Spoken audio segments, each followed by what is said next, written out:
Anin Buju Nigijnaga Jay Simpson. Hi, I'm Jay Simpson, and I am your host for today. For our, this is my third one today, so I'm very tired. I'm so sorry. When we will be. I am the Indigenous Curator for Word Vancouver, and I'm so excited about today's presentation. We have Tyler Pennock and Justin Ducharme. Unfortunately, Arielle Twist could not join us tonight as Hurricane Fiona has wreaked havoc across the coastline and is without power right now. So we are thinking about Arielle and hope that she stays safe. So I've got a couple things to say, just some housekeeping, my little host notes. So we have some books for sale via Iron Dong Books, our official bookseller, and they are available there. There's also an author signing table, so if you wanted your book signed and you see an author, please snatch them up. We also have a festival support system where we have our silent auction online, where anything that you put in for the auction, the money goes directly to the festival.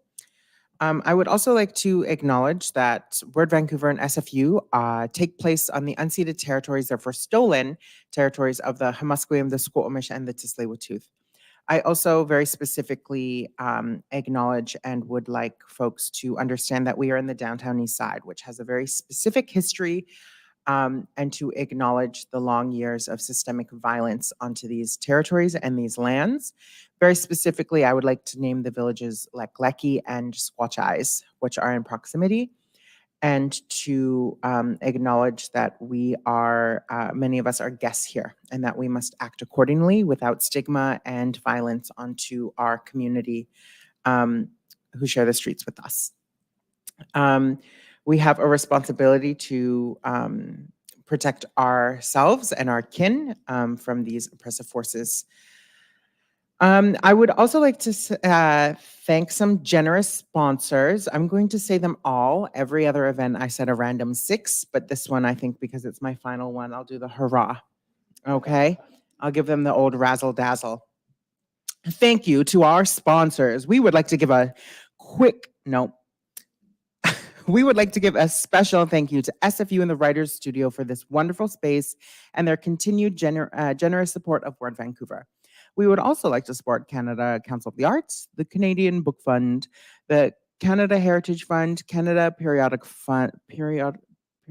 Fund, the BC Arts Council, BC Gaming, Creative BC, the City of Vancouver, DBVIA, the Joseph Wusk Family Foundation, the Harbour Foundation, the BC and Yukon Book Prizes, the Asian Canadian Writers Workshop, CWILL, Pace and Associates, the Crime Writers Association, the Federation of BC Writers, the Surrey Library, the Vancouver Public Library, the League of Canadian Poets, the Writers Union of Canada, the Vines Festival, and many, many more.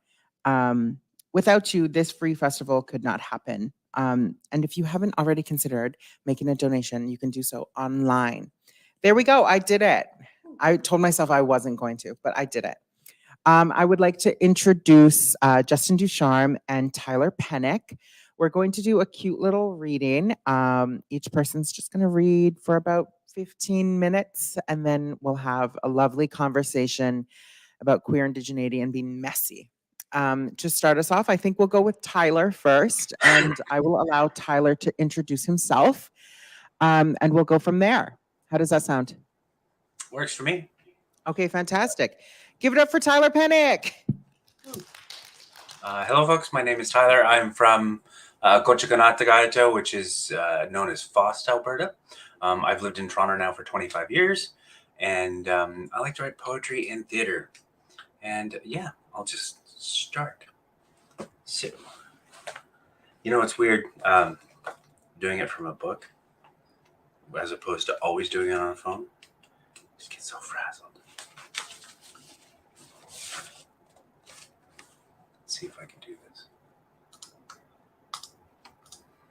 Better this way.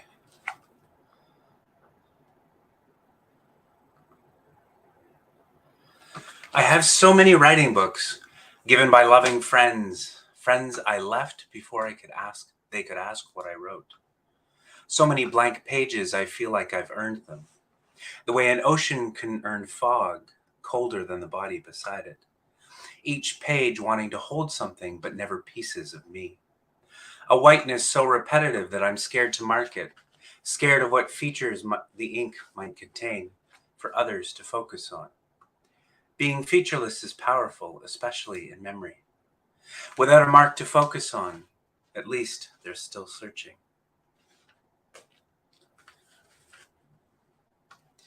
And should I survive the spring, I won't know. Should I survive the spring, it won't be because I'm strong. Few of us are. We're like girdled trees, hard, thirsty, and suffocating. Forests gleaming, beautiful briefly, bursting red and brown in early death. Shaped this way by governing, hegemonizing, dominating hands. Whiter, softer than bark, and yet small aggressions multiplied, clot, and choke the same. More efficient than knives, axes. There's no blood spray to outline a darkened killer, no sap rushing out to stick, hold, and stop the blades that released it.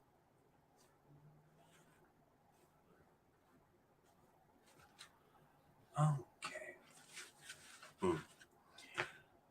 Today a man tried touching me, claiming to feel brief rises of skin over surging veins through air density, Reiki or some shit. Searching for unseen parts of me, implying I could notice over the alarmed autonomic retreats my belly made. My awareness vacillating between his thirst and the table he found vigilant at the weekend emptied construction site. My reactions, my functions stolen. My hesitations, his millinery plumage. My sensations, his courtship. My awareness, his pageantry.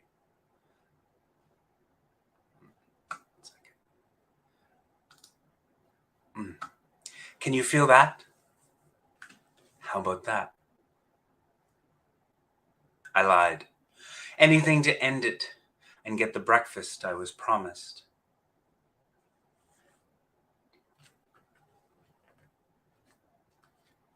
And what is it about us and the beauty they see? Amassing around their focus, imagined qualities collecting, accreting their desire. A protostar to be marked, held, kept, had, surveyed before it evolves again. I wish their desire could give better shape to it than the feelings that I get from their craving. Why do they want it? Why must they feel it? As if all their imaginings were oysters and pearls, the gathering centers, a ripening to be interrupted. And here I am questioning the obvious. They think that because it's beautiful, it doesn't belong to the body it's in.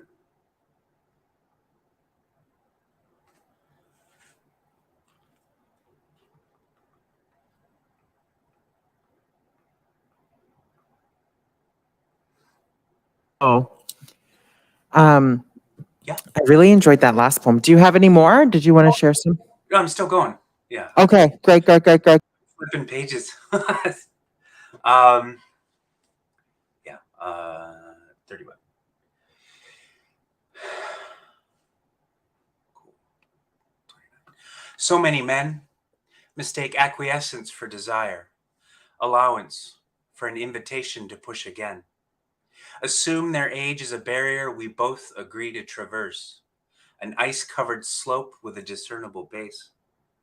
That we share the same glaucoma, permanent blindness to periphery. Lately, I hardly use conversation. When it's for money, we see the same thing. But when I'm saturated with the smell of sweat-sweetened cologne, I keep wondering where the difference was, hoping there's still a barrier between us, that it's not lost somewhere inside me.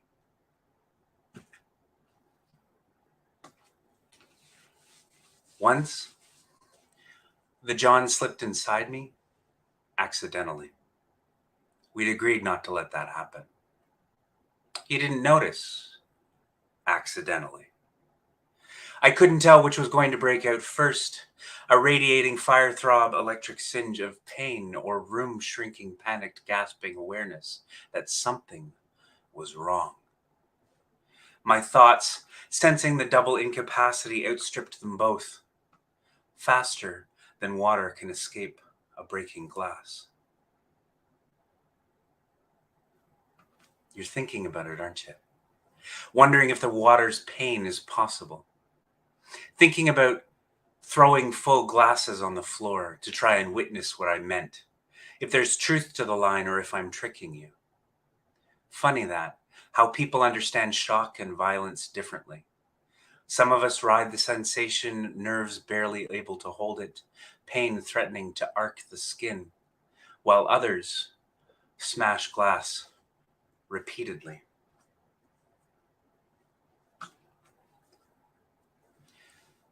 I enjoyed the John's unselfishness, the way he openly described, planned how we'd fuck. Generous in assurances of trust, care, gentleness, meticulously averting any possible harm. But a man who can't consider pain's probability won't acknowledge harm's impact until he's finished. Keep going. I have a couple more. 16, page 16. I'm just flipping through pages, sorry. After sex, the photographer's hand on my chest felt like it was reaching inside me, past every push my body could muster. Stillness, my answer, and a hope that he could understand the language of small movements that only the world outside our tormentors could see. The ceiling rolled through lights that cars threw up while his Segal echoed off a bedroom corner. A sympathetic language for the moment. Our pigeon for opposing worlds. On his bed, his sheets tickling my foreskin already drying, I set out to remember every detail about this moment, except him. Do this.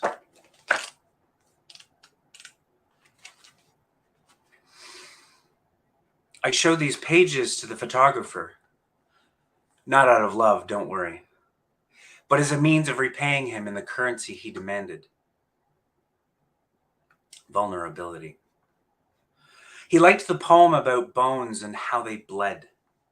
Fumbling, he suggested periosteum to use for the barrier through which I scored the marrow, thinking I needed the word to describe it better, and that knowledge is neutral even when given. Denying the pain and work I needed to weave that picture, my picture. It felt like killing robins because you believe all mornings to be the same.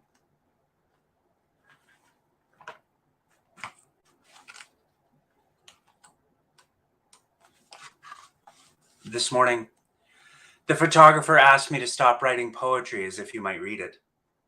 He said that you were the past that I didn't need to visit anymore. I told him he was a shadow hovering over an already cold child. The photographer demanded I appreciate all his effort. I told him I couldn't appreciate anything that tiny. He left. Already I feel his words, his impact being confined and evacuated, the way my body eliminates and expels any drug. I liked him. Necessary, but not permanent. And where's the blood ones? 67, 68.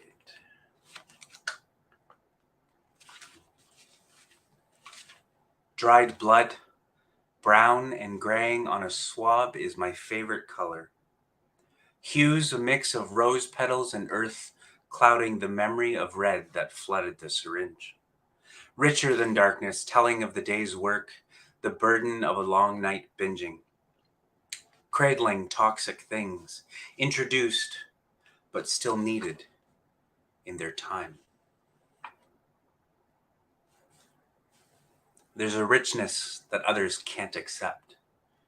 with all the things inside you that you'd still flow thick with debris, stronger for what it takes to remain wild and fascinating, engaged in sex work with men who'd reduce you to ash, the faded product of a spent force. But I like that. Being the dust of embers, barely visible but for the impact of my decay. A suffusing collapse, fueling blooms that haven't yet found seeds.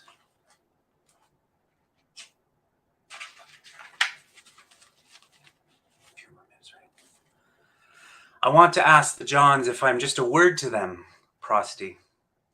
Unanchored, a continent floating above a sea floor with slopes and hills that reach but can't touch. Connect to this uniquely floating island, me. Am I a parcel, a morsel of neatly packed meaning with edges like tumblers for their keyed fingers to enter the way keys and docks reach out into nothing on maps? And oceans are named for the continents that penetrate them. Do I exist to fill a stranger's appetite, or are they vulnerable enough to risk conversation and a friendship? Is there something in the words street kid, sex worker, prosty, or Indian that lets others breathe, knowing how far away we are, how unlikely we are to puncture the sky above their words? But unlikely isn't possible, and stiff, inflexible barriers shatter when pierced.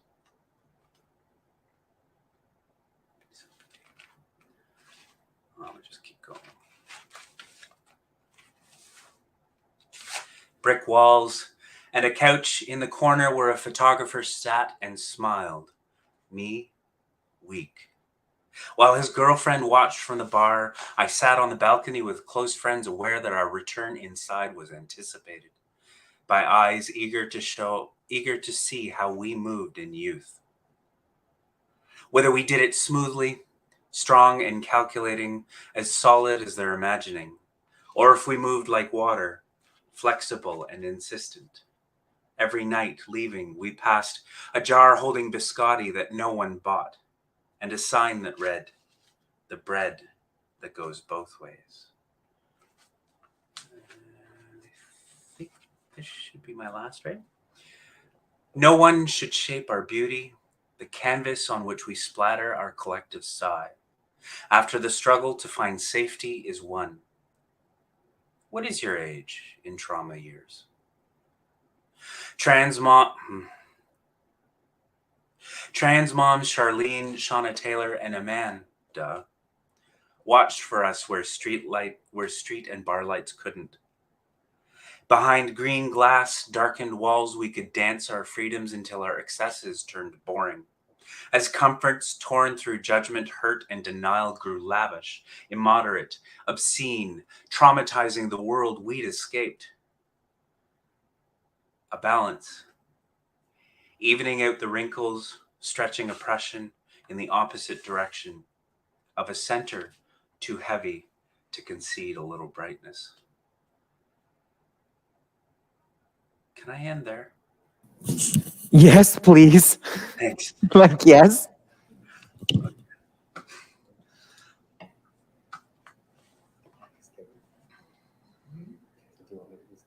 Yeah.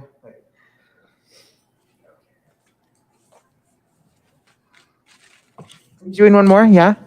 One more, sure. Yeah. Let's see here.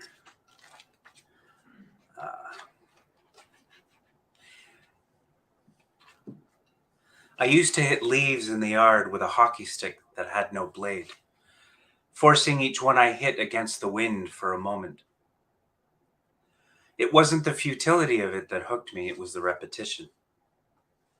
Inside the house, my dad would chew the ends of his fingers until his nails were gone, while watching sports, saying nothing. I started to believe that the furniture was eating him, that more parts of him would disappear if I didn't break him free of it.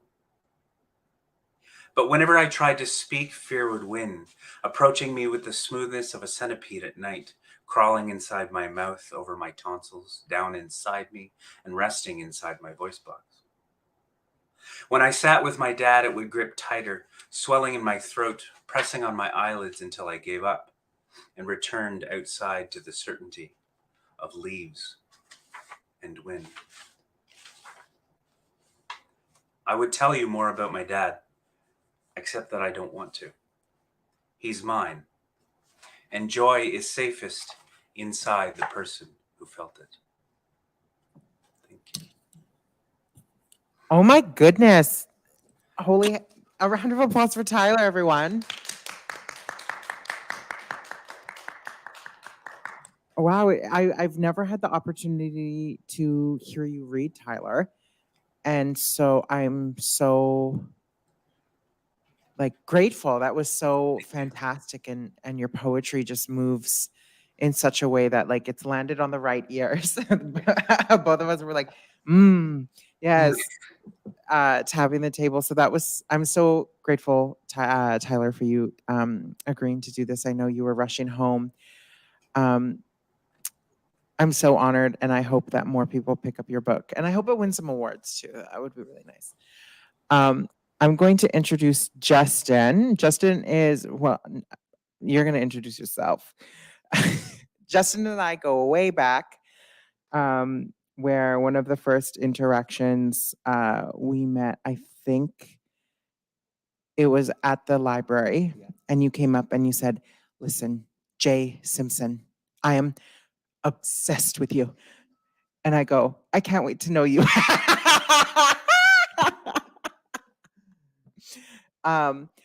But it's been so lovely. Our relationship has grown and our careers have woven together.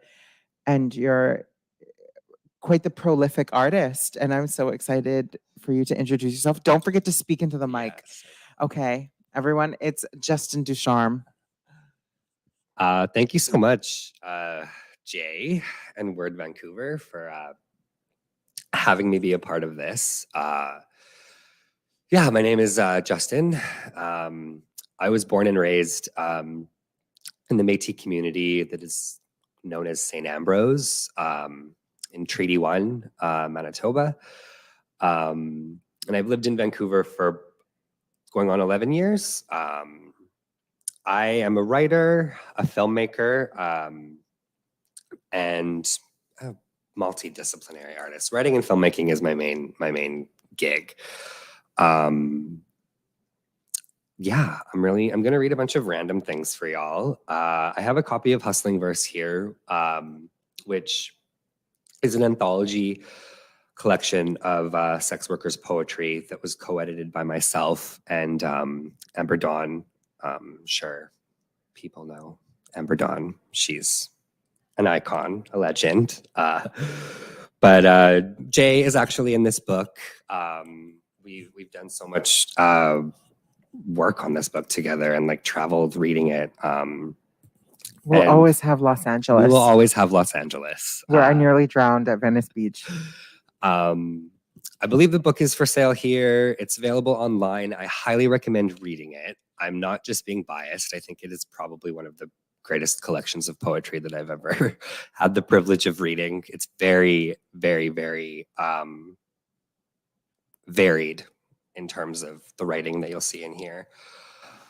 I'm going to read a poem that is not by me, just because the poems in here by me, I've read them a million times. But I do want to give you a taste of Hustling Verse. So this is a poem by a writer who goes by the name Akira the Hustler. And these are excerpts from a book of theirs called A Whore's Diary. I believe you can find that book on Amazon. It's kind of hard to get your hands on. Half of it is in Japanese, and the other half is translated into English. And Amber Dawn and I were really lucky enough to build an online relationship with Akira and reprint some of these poems. So this is a poem by Akira the Hustler, and it's in Hustling Verse. A 70-year-old man came to see me. He asked me to lingerly kiss the nape of his neck. He said that's all he wanted. I asked why. He said that when he was still a teenager, when Japan was still embroiled in the Pacific War, all his friends kept being recruited. He too was up for enlistment, and the one thing that kept him going during the grueling training that they went through to prepare for battle was the kindness of one of his supervisors, a boy 7 years older than he who had looked after him. Then one day, this older boy asked him if he could come to his room. When he arrived, the older boy said, "Tomorrow I'm being sent to the front lines and I may never return. I have one thing to ask of you." He wanted to spend the night together. He hadn't wanted sex in any narrow sense, as one might imagine. The boy had simply held him in his arms all night long, caressing his neck with his lips. The older boy never did return, and ever since then, this old man had kept the memory of this night and the warmth and touch of this boy's lips on his neck. Even as he grew older, even through his marriage, he kept coming to boys like me to relive his memory. Old man, were my lips warm like his? Buy this book, please. It's great. Yeah, It's a great book. There's over 50 contributors, and I do have to say the work that went into this book by Justin Ducharme and Amber Dawn was so extensive to protect and prioritize the safety of the sex workers in this. And it took an administrative miracle from the both of them. And yeah, so, it was a huge labor of love that I think I truly followed Amber Dawn's guidance through this, and she was so generous and in teaching me and bringing me along for this ride. But yeah, we really prioritized the safety of our contributors. There are a lot of folks who published under pseudonyms. There are a lot of folks with no fixed addresses.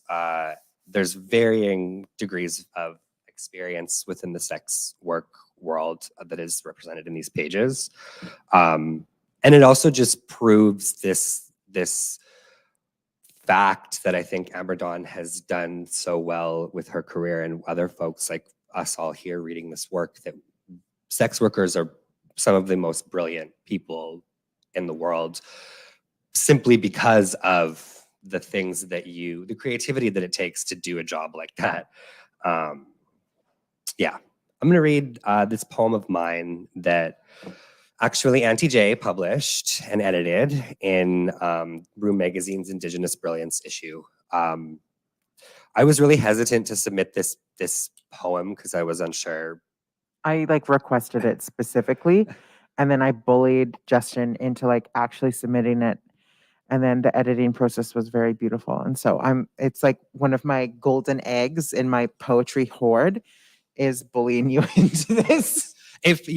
I'm really glad that it made it into this collection. Yeah, this is things my clients have given me, whether they meant to or not.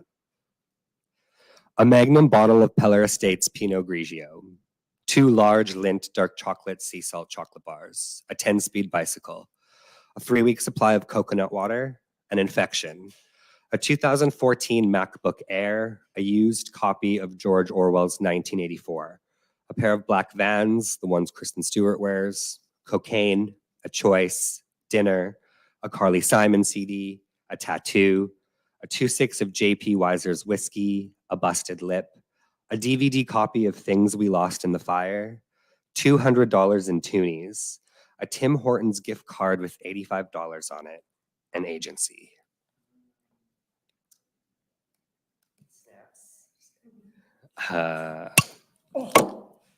Did you break a nail? It's fine. We're gonna roll with it. We're gonna hold space for what may or may not have just happened with Jay Simpson's nail. The next poem I'm gonna read to y'all is titled 75. 75 is actually it's forthcoming, I guess, in the Queer Little Nightmares anthology. Out October 4th. Thank you. Edited by the amazing Danielle Zamparelli And David Lee. I'm really stoked that this is included in here. It's not your typical monster poem again, but I had a lot of fun writing it and I like reading it. So yeah, here we go. 75. 75 skin-covered robots tangle like webs inside my memory, spinning souvenir networks of every daddy date turned meal ticket turned regular.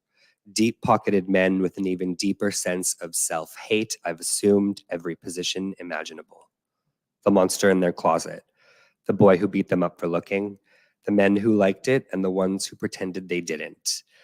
Reminded that on our backs, boys like me can change your world, swallow it whole, sweat-ridden, a dark sparkler of your repressed fantasies. The white man's up and coming on my down and going. Small talk never was my strong suit. I prefer to get deep. Because what the fuck's the point if you're not coming? Because the rent is due and the loneliest men pay it forward. Because sometimes being the monster in their closet means you don't have to be yours. Because 75 dates at $200 an hour usually paid the rent. Because everybody wants to be somebody, and if you don't breathe in, a person can be anything for 10 minutes.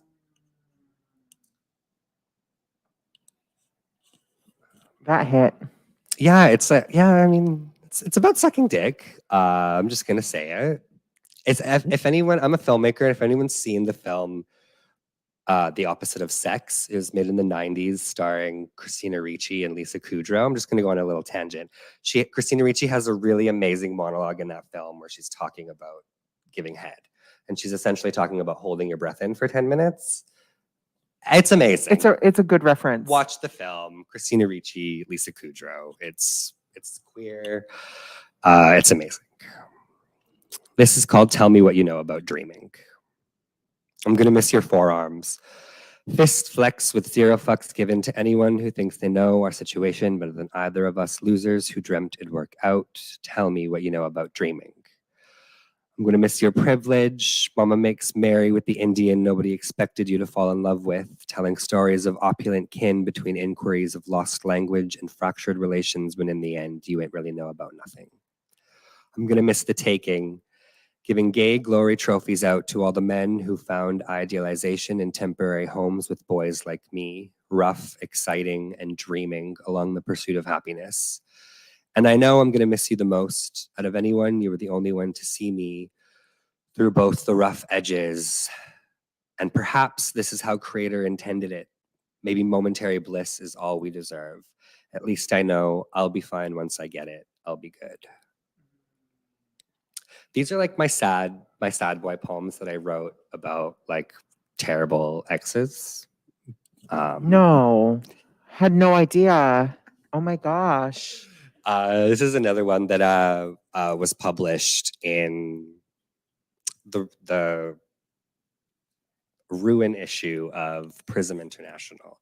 This was edited by my auntie Jessica Johns. Yeah. This is called A Boy with Hands Like Mine. There's a boy with hands like mine who I can let inside of me without fear of him drowning in the deep sea of my insides. He doesn't swim like the other boys. He stands tall on the pedestal I've built of broken promises and unresolved traumas. In my mind, I write down everything he did that made me cry. And I forget it because I remember the way he bit my lip and cursed to the ceiling. And in the end, it was worth it because after all the ruin settles, is there anything else to learn about suffering? I'm going to read this last one. It's the newest poem that I wrote. I'm going to try not to cry when I read it. I always get a little emotional for some reason. I wrote this in an exercise. I was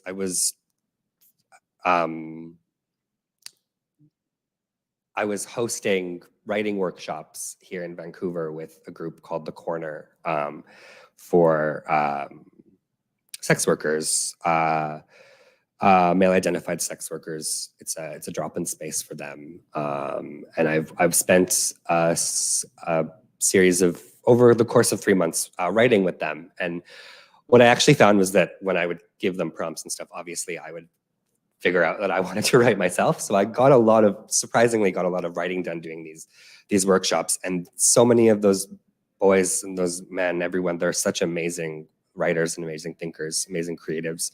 It made me think a lot. And this was a response poem. It's about home that I wrote. Not a response poem, it's a memory, I guess. Yeah. A memory of home or something like it.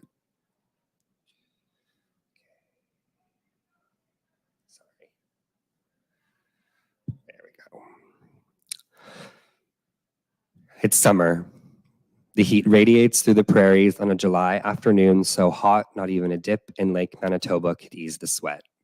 beads dripping down our sun-kissed faces, mixing with the murky waters off the lake of the prairie. Despite the heat, my mama is making fried bannock, bangs she calls them, the oil coming to a perfect simmer, dough kneaded and twisted in her careful hands. A lovely tradition or something like it. This weekend, there's a social in town. My cousin Aaron's band is playing and everybody has their tickets. The small wooden dance hall shakes with the bass from their sound check, a small town Saturday night.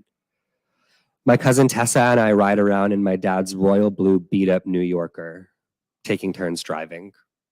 Her long brown hair flying out of the window, a quarter tank of gas, and the radio blaring a strange but on-brand mix of CCR and Gwen Stefani. You couldn't tell us anything that day. It was ours. The stain from the butter dripping off of Tessa's freshly fried bang onto the velvet seat of the New Yorker as we floored it out of my mama's driveway on our way to pick up Shane or Janelle or Brandon or anyone else whose weekend survival depended on joy so unbridled you'd be convinced the world stopped spinning. There's usually an after party at my cousin's cabin. I wonder to myself how long it'll be before Melissa pulls out her fiddle at the campfire. Dust from gravelback shuffles and an impromptu orange blossom special. The grace and ferocity of her playing is a worthy companion to the cracking flames. Give me whiskey before breakfast. Even faded love will do. My cousins make me laugh so hard I piss myself, a rite of passage with certain ones whose humor is currency, in use like medicine off the tongue. We laugh some more from a place so deep within our bodies, we swear the ancestors also got the joke. At least we hope they did. It was times like these where any hurt didn't matter. Hysterics echoed like body electric, the desire to feel needed pulsating through generations. We choked on the stories of kins past, hoping for better ones tomorrow, with the sound of fire and fiddle and half-breed laughter, carrying the sun as it rises over yesterday. Oh my God. Thank you so much. Thank you. Wow, I am very genuinely so grateful to have you and Tyler share your poems and your voices. And it really fits the brief, Tyler, are you there? I'm here. Hi, Tyler. So I want to ask a couple. Can I ask you a question, Please? To both of you. So we share many intersections. So I'm not going to ask the usual shitty questions that we get, but I would like to ask you both what has brought you queer Indigenous joy this week, very specifically. Yeah, maybe we'll start with you, Tyler. And you can lament. You can just go off. A couple of things. I actually got to say I usually say things that might upset some people, but who cares? Who gives a shit? Upset them. When we're here. When you said people usually ask the normal questions, the boring questions, the regular questions, it's weird because usually they miss the point of the book when they're asking these questions. You're like, there's so much more to it than this. So I'm going to say two things that brought me joy. One was being able to say in an actual physical reading here at TIFA for the first time that my book on it, it's very clear it's from a queer author, because I usually get pigeonholed more into the Indigenous author thing and that's done by folks who split those, right? And it was like, yeah, it's queer here too, like more than this one little bit. The other one was we just came back from a concert in Montreal. We did like a day and a half trip, pretending that we were 20, and it hurts because we should take longer on a trip. And my favorite thing was actually okay, this is cool. Actually experiencing a genuine attraction to someone that I didn't know, that was obvious, that was kind, and that was not diffused or deflected in any way by promise of violence or by lack of misunderstanding or lack of understanding or any of that. It was like those things that are rare, that you work so hard to protect a space for it to get, and then if it just like spontaneously happens, as it did with someone that I met in Montreal. That it's beautiful. Yeah, that's my queer joy. I love that. Oh, thank you so much for sharing. What about you, Justin? Let's go. A few things come to mind. I am I'm currently editing, or I'm not editing it myself, but I'm watching it happen, I guess. I don't know how to say it. I swear I'm a professional filmmaker. But I made a web series with TJ Cuthand and Yaz Morgan, those two brilliant Indigenous icons and artists and just, yeah, queer two-spirit icons. And it was such a long road, the three of us working on that together. At least it felt like it. And shooting it, we shot it this summer, and it was so just emotional, but like beautiful.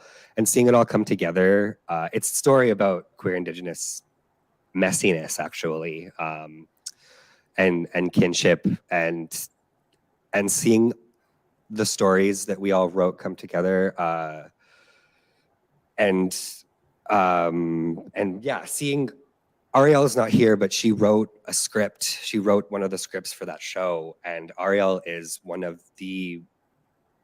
probably one of the most talented prose writers I've ever had the privilege of just witnessing her work. She took it like a boss, because, you know, that's what you do when you want to write something that means something to you. But like, she was very much aware that like it was her first time writing screen work, and being able to see all of these stories, the stories that I wrote, that Arielle wrote, that TJ wrote, come together and like breathe life into it, makes me so happy. I can't wait for people to see this show when it comes out, when we release it. But yeah, seeing that work come to life has just been like even in the small assembly cuts, I've been getting really emotional. So yeah, that means a lot to me, to be able to watch that happen, and it makes me so happy. And then the other thing is like my family and my partners. I mean, I have a lot of people that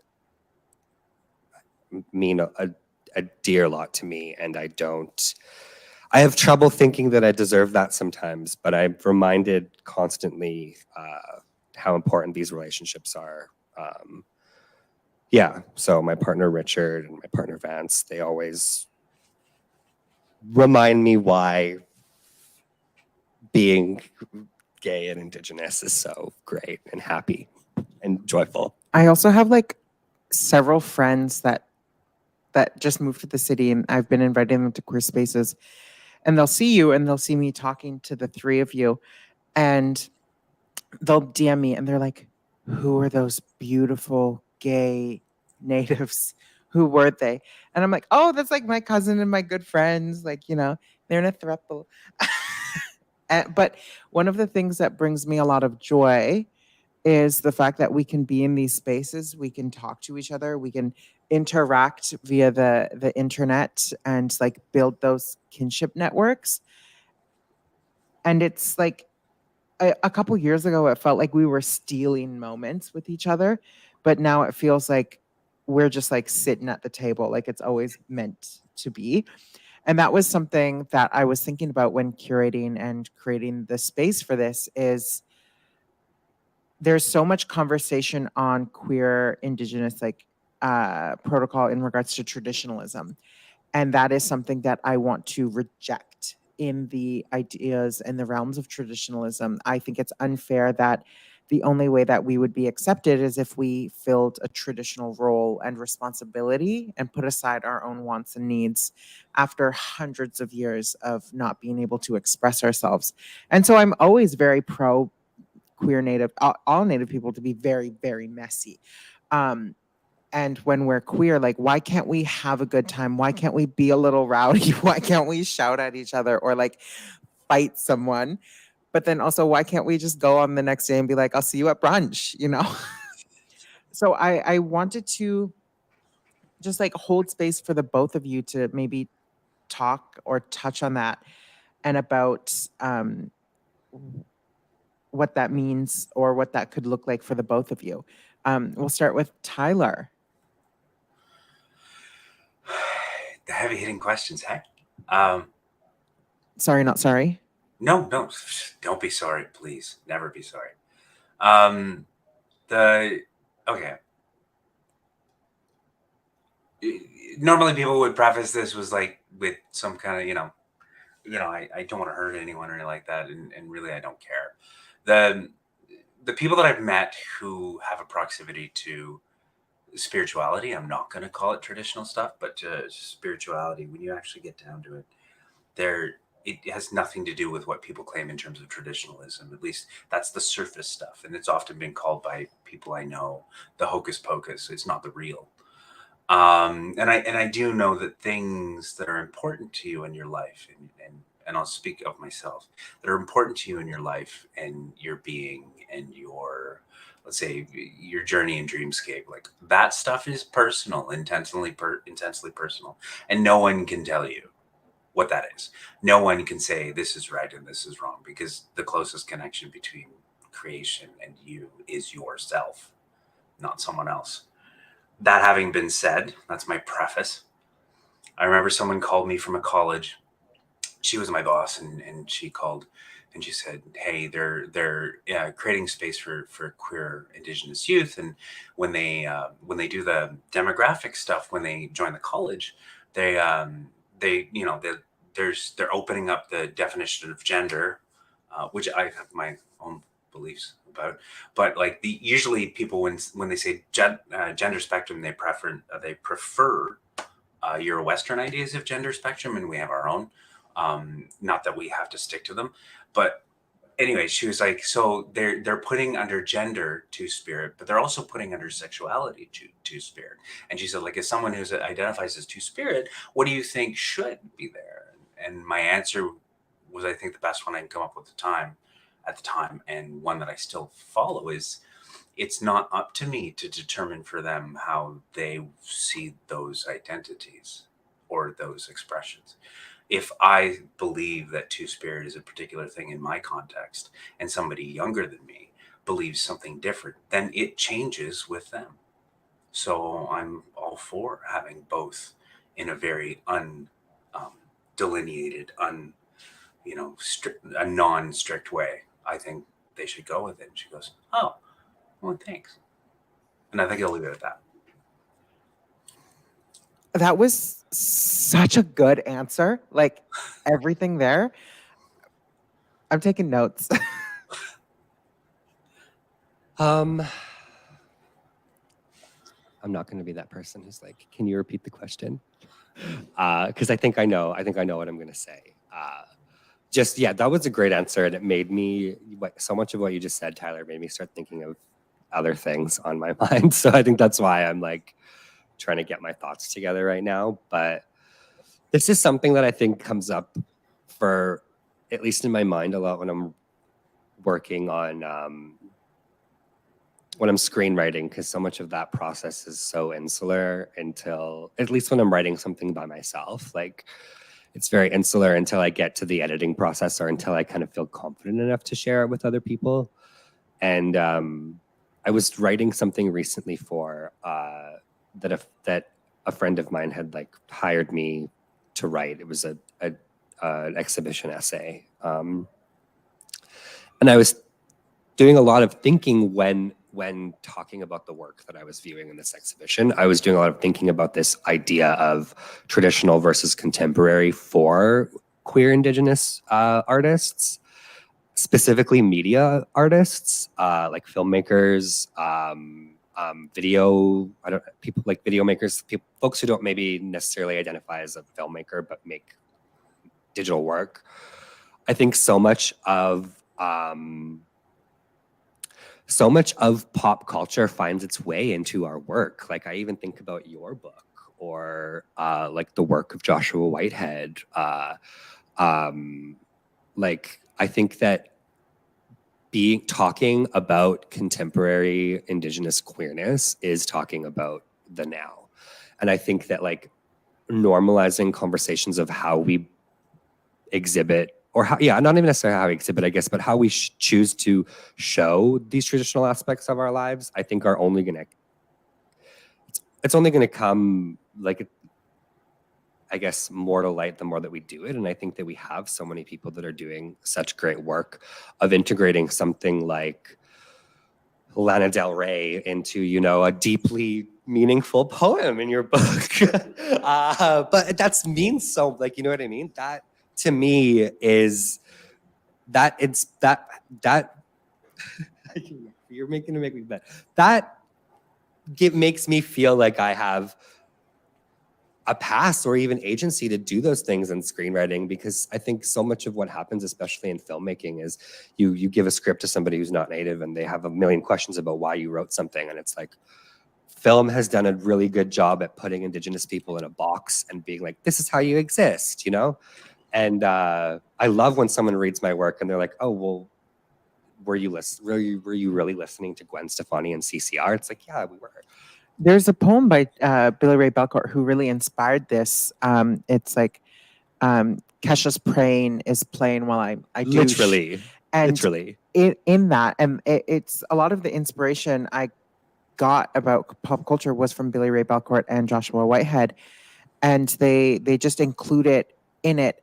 And it got me thinking of when I'm writing poetry and there's things that I'm thinking and doing. I'm like, there are songs playing on the background. There are movies I'm watching, you know, I reference, I wrote a poem called Spencer 20. Yes. Referencing Pablo Larraín's Princess Diana biopic, Spencer. Yes. Exactly. And so I like the idea that, like, we are creating our own canon that's outside of that perception of what Indigenous or even queer Indigenous people act or look like. And I think that is something that is, like, so fun. Yeah.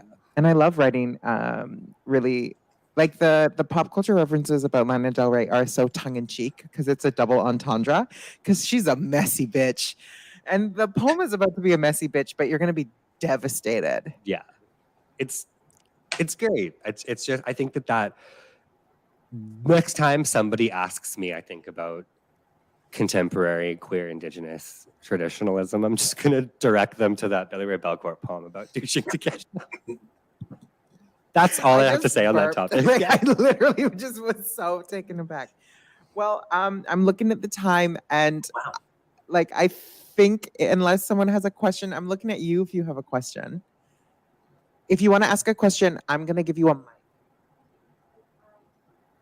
No, just listening. Okay.